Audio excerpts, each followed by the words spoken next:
இப்போ முட்டை குழம்பு வைக்கிறதுக்கு எண்ணெய் ஒரு 3 கரண்டி ஊற்றிக்கணும். சோம்பு போட்டுக்கலாம்.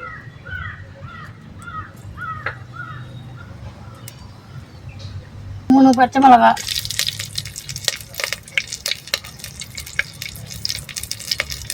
கொஞ்சம் கருவேப்பிலை போட்டுக்கலாம். ஒரு பாதி வெங்காயம் போட்டுக்கலாம். அது நல்லா கிண்டி விட்டுக்கணும்.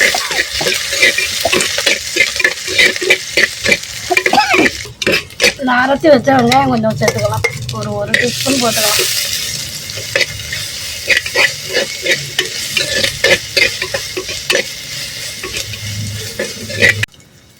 ஒரு 1.5 கரண்டி போட்டுக்கணும். நல்லா கிண்டி விட்டுட்டு நல்லா வாசமாக வந்தோன்னா நான் அரைச்சி வச்ச தக்காளியை ஊற்றிக்கணும்.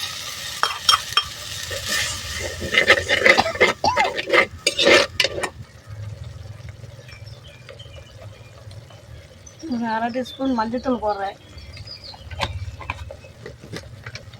மல்லித்தூள் ஒரு 2 கரண்டி போட்டுக்கணும்.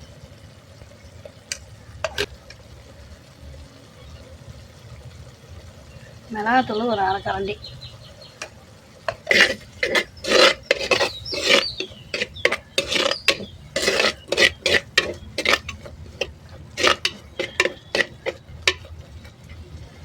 கொஞ்சம் தண்ணி ஊற்றிக்கணும். அளவா கொஞ்சம்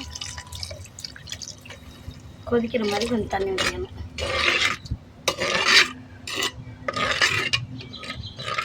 முட்டை ரெடி ஆயிடுச்சு. முட்டை குழம்பு வைக்க முட்டை உடச்சி ஊற்றிக்கலாம்.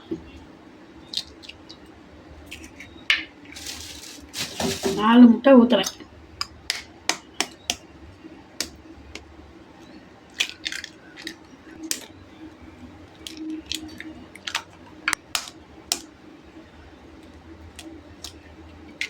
உப்பு போட்டுக்கலாம்.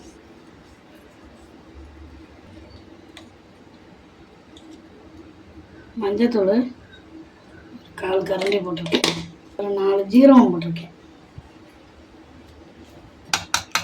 முட்டையை நல்லா அடித்து வச்சுக்கிட்டு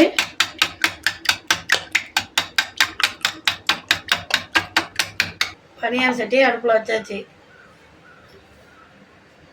இப்போ வந்து அடுப்பை பற்ற வச்சுக்கணும். ஒரு எண்ணெய் ஊற்றிக்கணும்.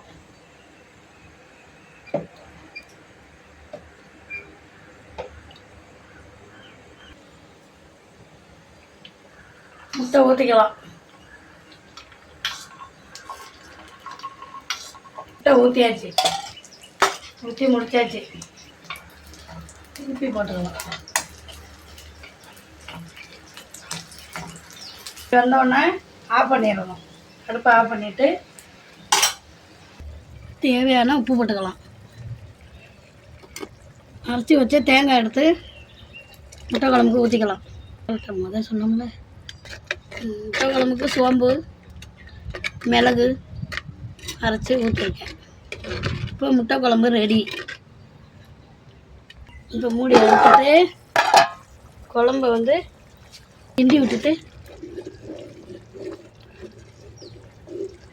குழம்பு பதமாக இருக்குது. இப்போ வந்து முட்டை ஊற்றி வச்சுருக்கதை எடுத்து போட்டுற வேண்டியதான்.